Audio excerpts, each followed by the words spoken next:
Bismillahirrahmanirrahim. Assalamualaikum warahmatullahi wabarakatuh. Perkenalkan, nama saya Siti Nureskiawati Said, SEMSI, adalah dosen dari Prodi Akuntansi Sekolah Tinggi Ilmu Ekonomi Tridharma Nusantara Makassar.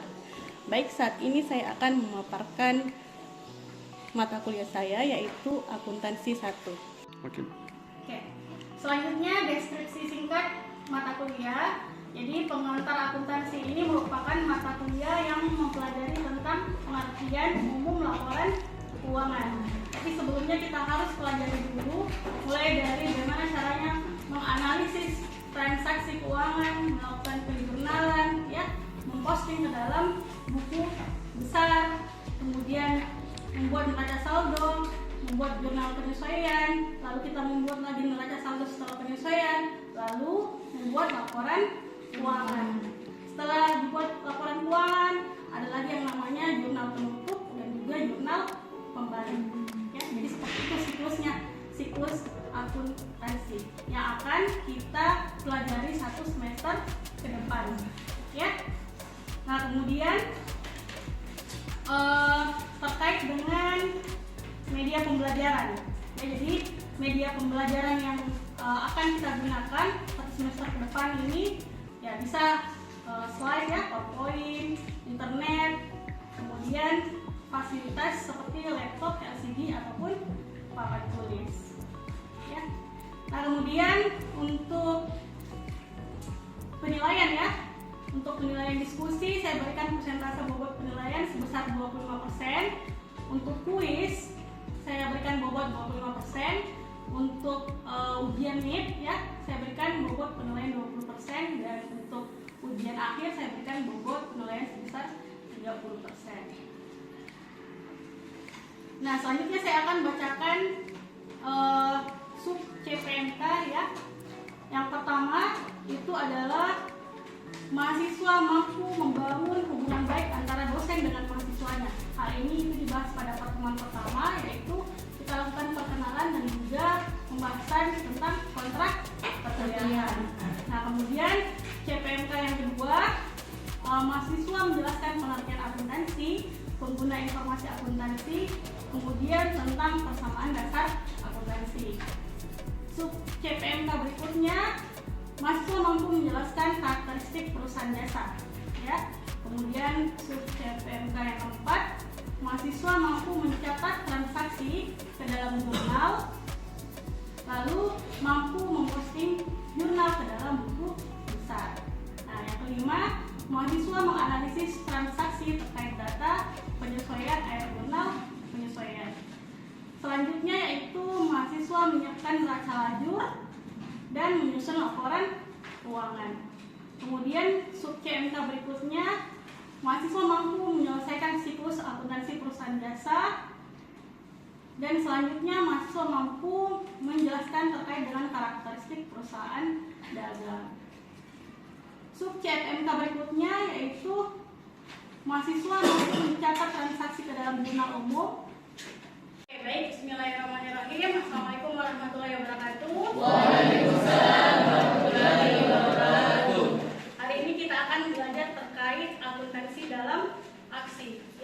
Jadi kita bahas dulu tentang CPL-nya atau capaian pembelajarannya. Apa yang pertama? Menjelaskan akuntansi. Pengertian akuntansi. Kemudian yang kedua, Penggunaan yang pengguna akuntansi, apakah itu dari pihak internal ataupun eksternal. Yang ketiga, menyusun seluruh persamaan dasar. kita mau menyusun persamaan dasar akuntansi. Dan yang keempat adalah Menyusun kita mau menyusun laporan keuangan. Jadi sebelum itu saya mau bertanya dulu sama teman-teman, apa itu akuntansi? Ada yang bisa? Satu orang? Apa itu akuntansi? Silakan. Akuntansi itu proses pengidentifikasian, mengukur dan melaporkan informasi ekonomi untuk memungkinkan adanya penilaian dan keputusan yang jelas dan tegas bagi mereka yang menggunakan informasi tersebut. Oke, ada lagi yang lain? Silakan. Akuntansi adalah kemampuan akuntan untuk menganalisis dan menginterpretasikan informasi yang terlaporkan. Jadi di situ ada 2 kata kuncinya, kemampuan untuk menganalisis dan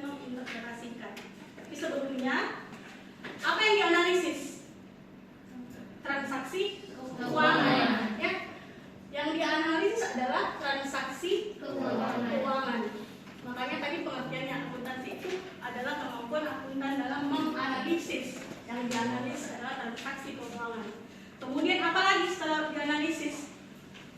Kemampuan untuk menganalisis, kemudian diinterpretasikan ya, dimaknai ke transaksi keuangan, kemudian dicatat ke dalam jurnal.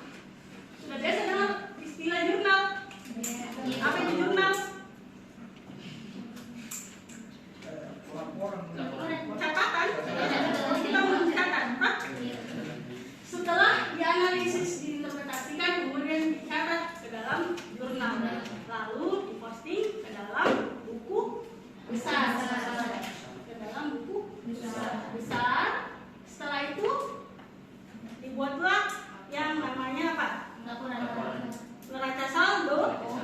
Setelah neraca saldo dibuat lagi namanya jurnal penyesuaian. Setelah jurnal penyesuaian dibuat lagi yang namanya neraca saldo setelah penyesuaian. Baru setelah itu dibuatlah laporan keuangan. Jadi kan outputnya akuntansi itu adalah laporan keuangan. Seperti itu. Jadi apa tadi kan kita tujuannya mau mendapatkan informasi, informasinya itu didapat dari mana?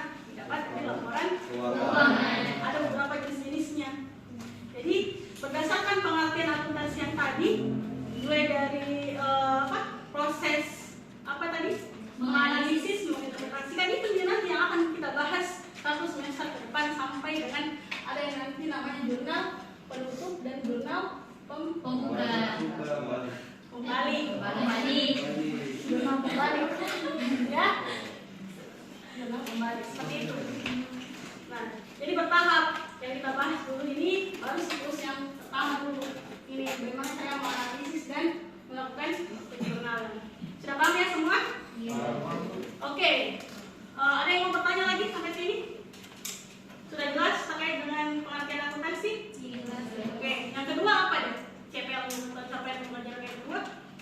Menginterpretasi para pengguna dan kegunaan dari akuntansi. Nah, setelah kita mengetahui apa itu akuntansi, lalu kita mengetahui siapa penggunanya, untuk apa, untuk siapa itu akuntansi, informasi akuntansi, yaitu untuk pengguna internal Dan eksternal. Teman-teman, ada yang tahu tidak pengguna internal siapa, kemudian eksternal itu siapa? Ada yang bisa? Ya, silakan. Kalau para pengguna internal itu adalah manajer. Kalau para pengguna eksternal itu investor. Ya. Berarti eksternal berarti yang ada di luar perusahaan. Ya. Ada lagi yang lain? Kalau pemerintah itu masuk di mana? Pengguna internal atau eksternal? Eksternal. Ya. Seperti apa sih perannya pemerintah? Untuk apa itu pemerintah mau mendapatkan informasi keuangannya perusahaan? Untuk mengelola ekonomi negara. Ada lagi yang lain? Kira-kira apa? Mematuhi peraturan perpajakan. Ya, betul sekali. Ya, apa fungsinya?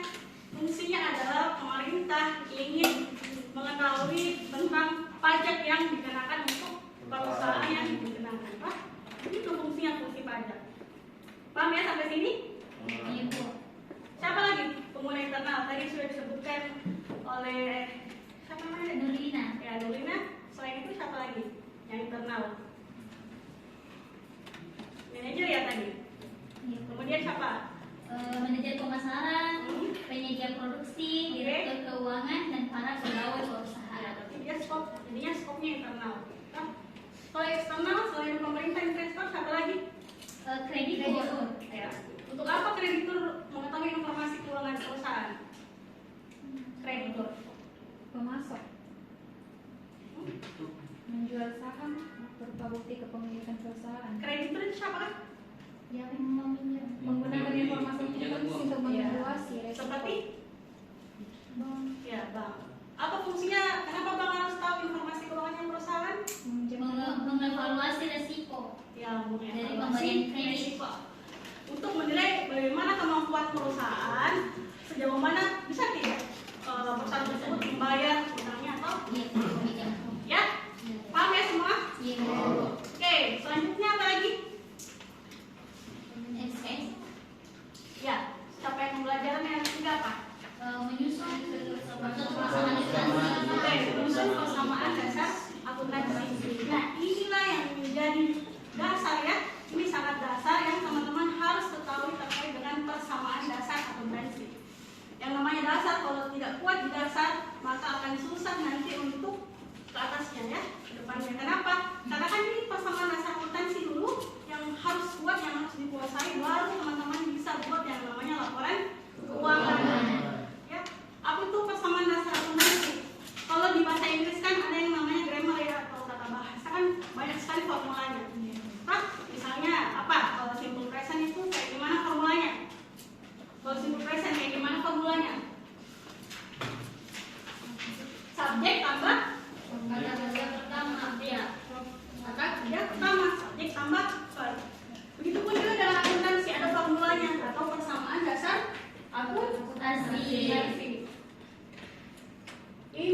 teman-teman harus pahami apa itu persamaan dasar akuntansi yang dijadikan landasan untuk membuat laporan posisi keuangan.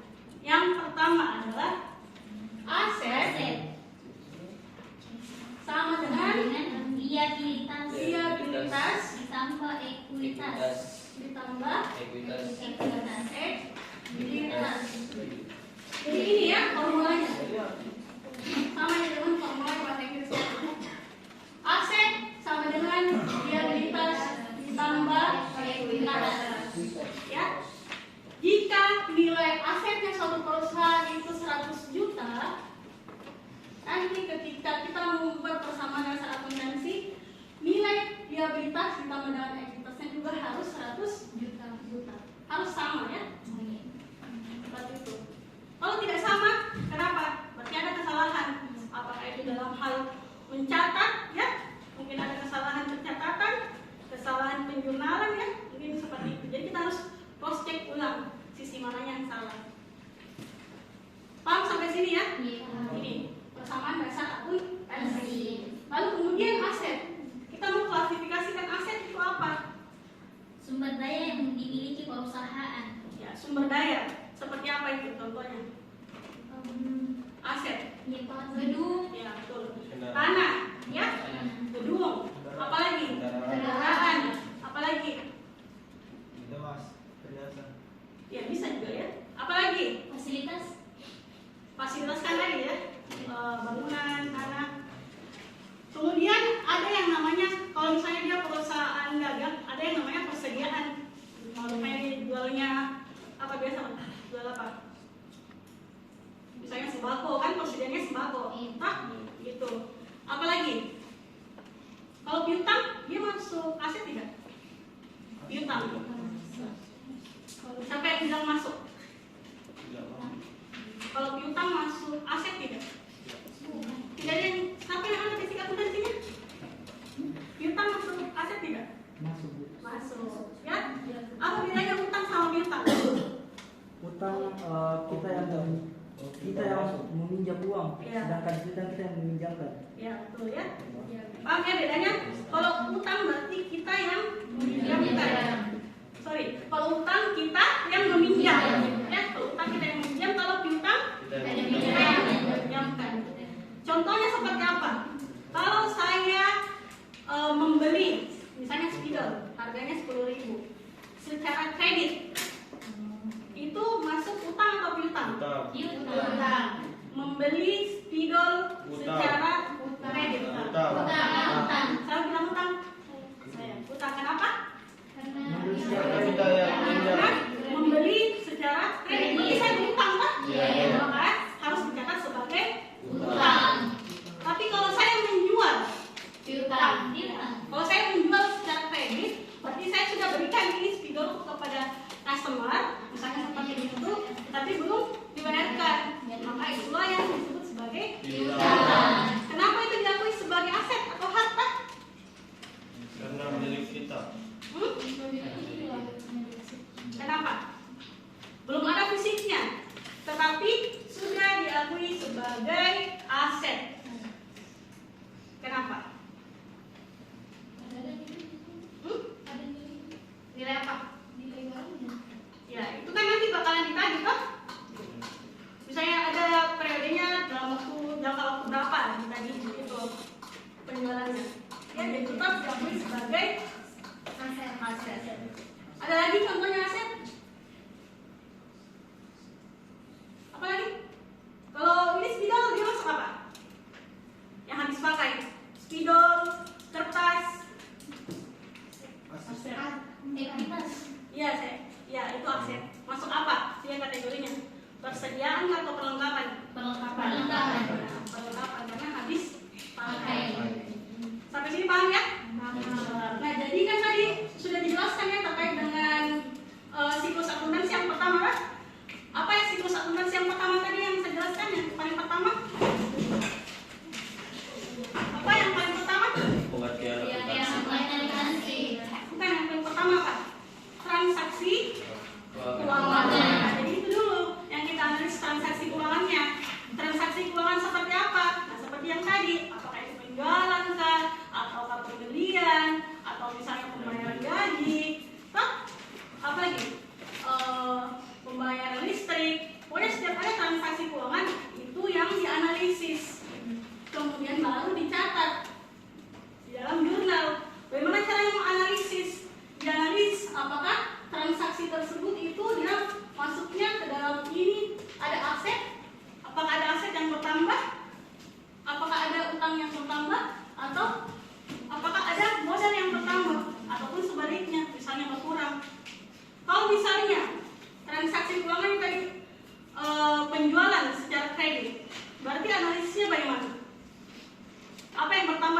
berkurang di situ. Kalau kita menjual secara kredit,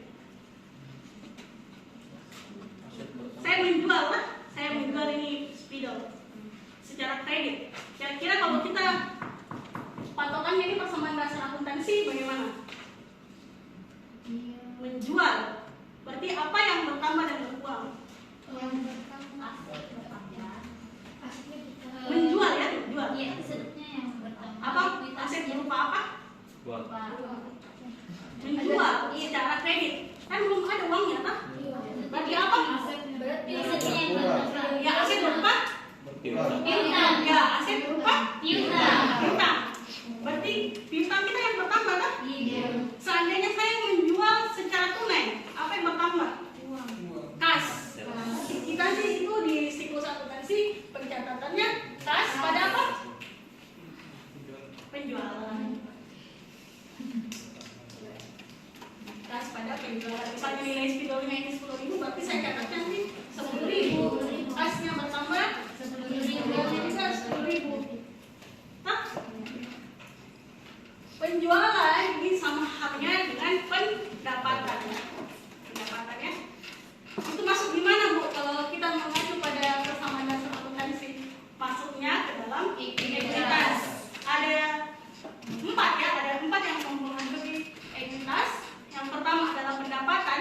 Jadi pendapatan itu menambah modal. Kalau beban itu menambah atau mengurangi modal? Mengurangi. Ya, mengurangi modal. Jadi tadi sudah lihat ada apa, pendapatan, ada beban, ada apa lagi? Kalau dividen, teman-teman tahu tidak apa itu dividen? Ya, pembagian untuk siapa? Pemegang saham. Ya, betul sekali ya, untuk pemegang saham.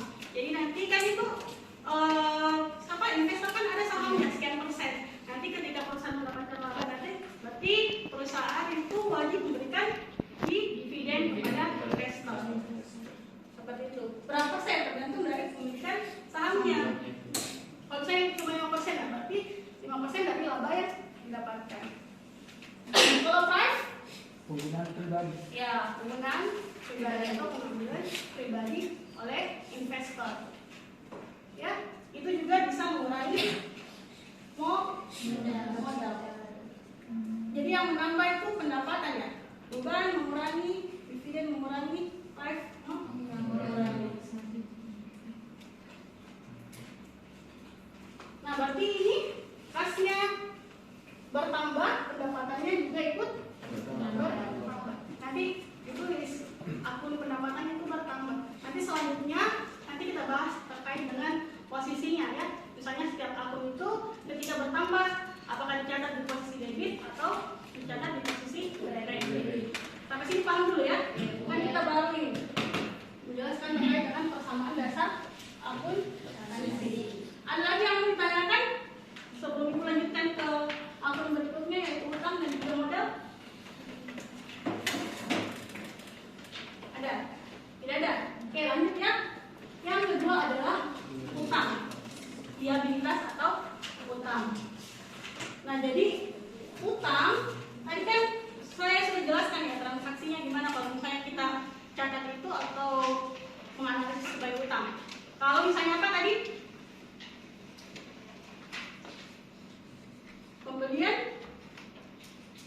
Pembelian secara kredit ya, pembelian secara kredit. Oke ya, pembelian secara kredit itu gimana? Kira-kira analisisnya. Kalau kita membeli secara kredit, saya beli ini kamera, saya secara kredit. Saya beli di Rizky, Rizky yang jual kamera. Tapi secara kredit, otomatis saya catat, oh sudah ada kamera ini yang saya catat. Artinya aset saya bertambah. Begitu analisis catat. Tetapi di sisi lain, karena sudah ada aset saya yang bertambah, anggaplah bahwa kamera tersebut harganya 5 juta, nanti saya catat ini 5 juta. Itu analisis yang pertama ketika pembelian secara kredit. Analisis yang kedua apa? Ya betul. Berarti utangnya juga ikut bertambah. Karena kan saya kredit, tidak ada yang saya keluarkan. Tetapi saya harus catat di pembukaan saya bahwa saya punya utang. sama Rizky sebesar 5 juta. Maka saya harus catat juga bahwa utang saya atau liabilitas saya bertambah sebesar 5 juta. Maka jika misalnya transaksinya di tanggal 25 Januari, maka seperti ini persamaan dasar akuntansinya. Seimbang tidak? 5 juta di sini, aset, kemudian ini juga 5 juta. Jadi itu. Paham ya? Kalau misalnya saya membayar listrik, bagaimana itu analisisnya? Membayar ya? Analisis itu membayar itu kira-kira apa yang kita keluarkan? Ya, kas ya. Analisis yang pertama ada kas yang keluar. Nah, kira-kira kas kan masuk di mana? Aset ya? Nah, misalnya itu tanggal 26 saya bayar listrik ya, maka saya harus catat juga di sini. Oh, ternyata ada pengurangan. Nanti kan ada keterangannya di bawah. Bayar listrik itu misalnya 100.000. Misalnya seperti itu kan? Itu analisis yang pertama. Selesai kan untuk sisi kirinya ini? Nah, kemudian apa lagi yang berpengaruh? Modal. Lihat di sini apa yang Beban. ya, beban. Berarti ekuitas. Ekuitas bertambah atau berkurang? Berkurang. Kenapa? Karena sudah Ya, tadi kan saya jelaskan bahwa beban itu dividen dan inflasi itu dia mengurangi modal.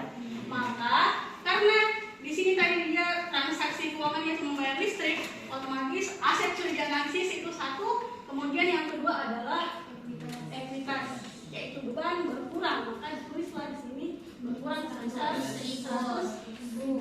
Kalau misalnya anggaplah ini akhir periode, berarti sisanya berapa? 4 juta? 4 juta 900. Ya, 4 juta 900. Sama tidak nilainya nanti di sini? Sama ya? Begitu seterusnya. Tapi kan nanti dalam satu siklus itu banyak ya. Dia transaksinya, maka itulah yang menjadi tantangannya kita seimbangkan antara aset dan juga nilainya pasifa atau utang ditambah dengan modal. Mengerti? Jelas ya sampai sini? Ada lagi yang mau ditanyakan atau belum dipahami? Kalau misalnya lagi, saya kasih contoh lagi ya. Kalau misalnya tadi kan pembelian sudah ya. Kalau menjual secara tunai, penjualan tunai, bagaimana analisisnya? Kalau saya menjual 1 unit kendaraan, harganya 200 juta. Kira-kira bagaimana pengaruhnya? Aset? Aset itu dalam bentuk maupun apa? Kalau tunai? Kas. Berarti kasnya bertambah sebesar 200 juta. Apakah 200 juta lah? Kenapa bertambah kasnya 200 juta? Saya habis menjual apa ya? Ya, menjual mobil. Kasnya bertambah. Kemudian kira-kira apa lagi? Ekuitas. Dalam bentuk apa ekuitasnya? Pendapatan berarti bertambah. Kira paham ya? Ini kan sama kan? Ini 200 juta, ini juga 200 juta. Paham ya? Teman-teman bisa lihat modulnya semua. Di situ ada transaksi keuangan yang pertama. Apa halaman yang pertama? Yang hati dulu. Oke, transaksi keuangan yang pertama apa contohnya? Apa? Itu banyak di sini satu ya. Gimana tuh? Investasi oleh para pemegang saham. Sudah buka semua modulnya? Ya, Bu. Halaman berapa itu? Halaman itu. Ya, coba halaman buka halaman semuanya dulu. Sudah? Nanti saya tanya apa transaksi keuangan bisa baca. Misalnya mau tahu itu investasi oleh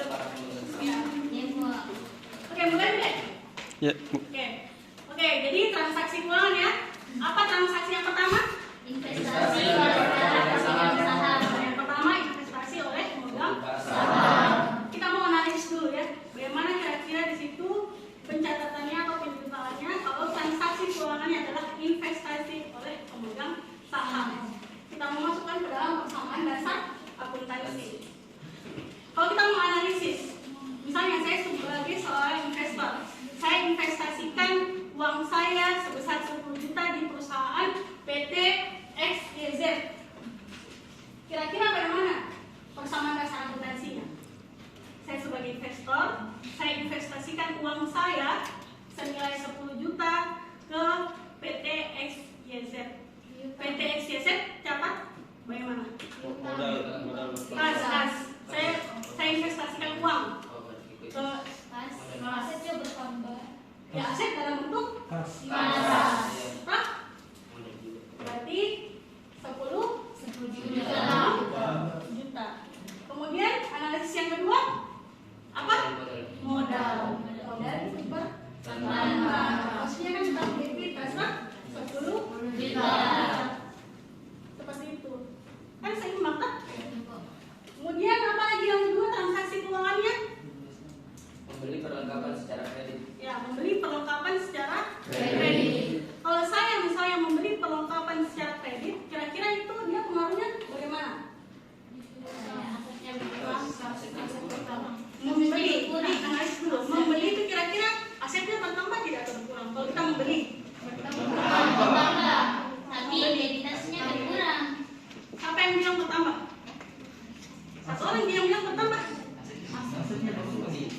Membeli perlengkapan. Kas berkurang. Ya, asetnya bertambah. Identitasnya berkurang. Berkurang. Bertambah atau berkurang? Bertambah itu Asetnya Analis pertama tuh membeli perlengkapan, misalnya saya beli spidol, beli kertas, Ya, tapi bertambah. perlengkapan saya nanti kan ada keterangan misalnya di sini perlengkapan ya. Identitasnya berkurang. Perlengkapan senilai berapa pertama misalnya 20 juta. Ya. Biasanya bertambah Ya. identitasnya bertambah. Ya betul.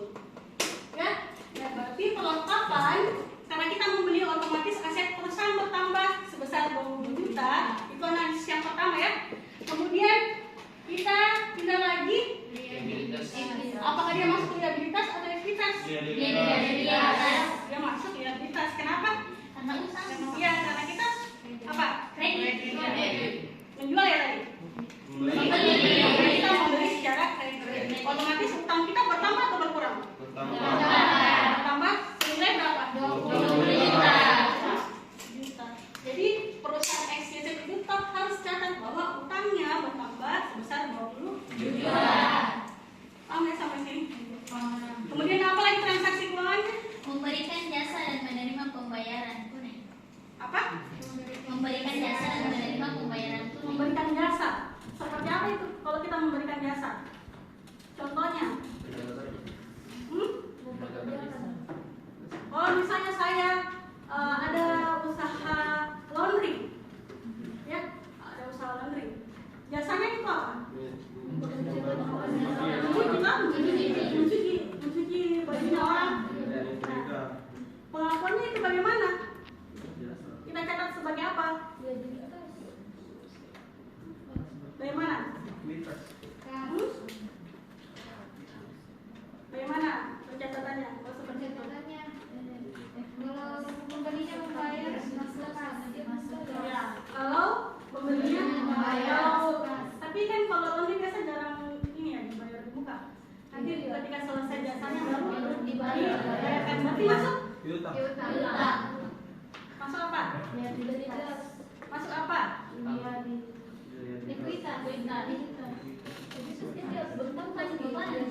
Ya, beban apa? Beban apa? Bagaimana sih itu contohnya? Lagi coba. Contoh kasusnya bagaimana? Coba satu orang. Baca satu orang. Ada yang bisa baca? Satu orang. Matikan dulu. Matikan. Oke. Transaksi keuangan berikutnya yaitu memberi jasa dan menerima pembayaran. Seperti apa transaksinya? Seperti menerima pembayaran tunai kas dari pelanggan atas jasa pemrograman yang diberikan. Transaksi ini menggambarkan aktivitas yang menghasilkan pendapatan utama bagi supplier. Ingatlah kembali bahwa pendapatan meningkatkan ekuitas. Itu kan pendapatan memang meningkatkan ekuitas. Jadi kalau misalnya dia jasanya apa tadi? Pemrograman, dia sudah berikan jasanya, sudah misalnya videonya orang apa buat program, maka ketika si customernya membayar, bagaimana analisisnya dalam persamaan dasar akuntansi? Kalau Kalau misalnya customer-nya bayar secara tunai, Kas. misalnya biayanya itu 5 juta, maka harus dicatat di sini di posisi kasnya tambah 5 juta. Kemudian yang berpengaruh apa lagi? Kas, pendapatan 5 juta. Seperti itu ya. Nanti ketika akhir periode itu direkap misalnya sisa kasnya itu berapa, sisa perlengkapannya berapa, sisa utangnya berapa, dan seterusnya. Kemudian yang tadi yang teman-teman harus pahami bahwa nilai dari aset ini dan juga pasifnya yaitu liabilitas dan juga ekuitas harus sama. Ya? Paham ya? Ada lagi yang mau bertanya? Sudah paham semua? Kira-kira nanti kalau ada soal terus disuruh buat persamaan dasar akuntansi, sudah paham ya? Jadi itu transaksi keuangan, kemudian kita analisis kira-kira asetnya ini berdasarkan transaksi keuangan bertambah tidak? Atau mungkin berkurang? Ataukah mungkin utangnya kan yang bertambah? Atau modalnya kan yang bertambah atau berkurang? Ya? Oke, selanjutnya CPL berikutnya apa? Membeli iklan secara kredit. Bukan, CPL berikutnya apa? Commission. Oke, baik. Selanjutnya CPL berikut atau capaian pembelajaran berikutnya apa? Menyusun laporan keuangan. Nah, sebelum kita menyusun laporan keuangan, perlu kita ketahui dulu jenis-jenis laporan keuangan. Ada berapa laporan keuangan? Ada 4. Ada 5. Ada 5 jenis laporan keuangan. Yang pertama apa? Laporan laba rugi. Ya, laporan laba rugi. Ya. Laporan laba rugi, komponennya apa saja dalam laporan laba rugi? Komponennya adalah pendapatan dan juga beban. Ya.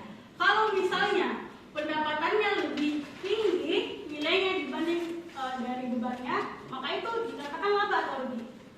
Laba. Laba kalau pendapatannya lebih besar. Kalau sebaliknya rugi. Ya, jadi itu komponen yang ada di dalam laporan laba rugi.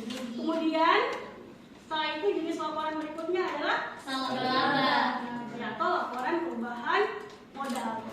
Nah, jadi kan berdasarkan laporan sebelumnya, jadi itu harus beruntut ya. Laporan laba rugi dulu dibuat, kemudian laporan perubahan modal. Kenapa? Karena dari laporan laba rugi ini, ketika kita ketahui laba atau ruginya itu dijadikan landasan untuk membuat laporan perubahan modal. Apakah modalnya itu bertambah atau berkurang? Nah, jadi nanti itu berpengaruh. Tidak boleh kita misalnya kita langsung buat laporan arus kasnya dulu, baru laporan laba rugi. Nah, jadi itu harus beruntut. Nah, di laporan perubahan modal yang dijadikan acuan adalah laporan laba rugi, apakah laba perusahaan tersebut itu laba atau rugi. Nanti berubah modalnya kan, apakah bertambah atau berkurang. Setelah laporan perubahan modal, laporan posisi keuangan atau yang biasa kita sebut sebagai neraca. Nah, di neraca itulah isinya seperti ini yang kita pelajari di persamaan dasar akuntansi. Ada aset, ada liabilitas atau utang, dan juga ada ekuitas atau modal. Di neraca kan harus balance kan? Ya, ada harus balance. Sama seperti ini tadi yang kita pelajari. Ibu kan bilang ini basicnya. Bagaimana caranya menganalisis, nanti ujung-ujungnya supaya kita paham cara buat neraca atau laporan posisi keuangan. Nah, jadi di neraca ada 3 komponennya ya. Yang pertama adalah aset, yang kedua adalah liabilitas, dan ekuitas. Nah, aset itu tadi sudah dijelaskan seperti apa, misalnya kas, piutang, kemudian peralatan, persediaan, tanah. Nah, kemudian utang ya, komponen berikutnya, lalu modal. Ingat, nilai dari aset itu harus sama dengan nilainya. Tambahan antara liabilitas ditambah dengan ekuitas.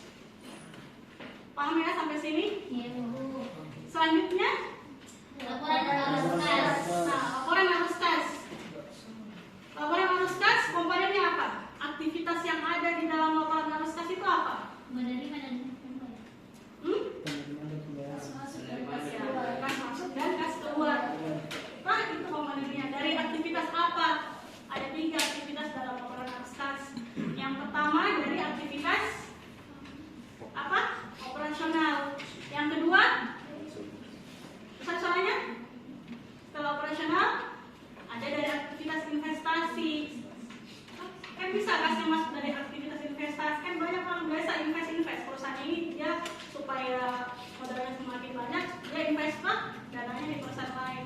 Kemudian ada dari aktivitas pendanaan. Apa itu aktivitas pendanaan? Kayak seperti apa itu? Memberi modal. Memberi modal ke Perusahaan. ya. Ada kan yang namanya biasa apa? Obligasi. Atau apa itu obligasi? Surat utang. Ya. Surat utang. Jadi ceritanya perusahaan yang memberikan dana ke perusahaan lain. Atau biasa juga pemerintah ya. Ya, oke. Sekian ya materi perkuliahan untuk hari ini. Sebelumnya saya mau absen dulu ya. Oke, saya absen. Nanda, Hadir, Bu. Sahril, Hadir, Bu. Safira, Hadir, Bu. Rizky Rashid, Hadir. Adriansyah, Hadir, Bu. Afni, Hadir, Bu. Reskiani, Hadir, Bu. Anjas.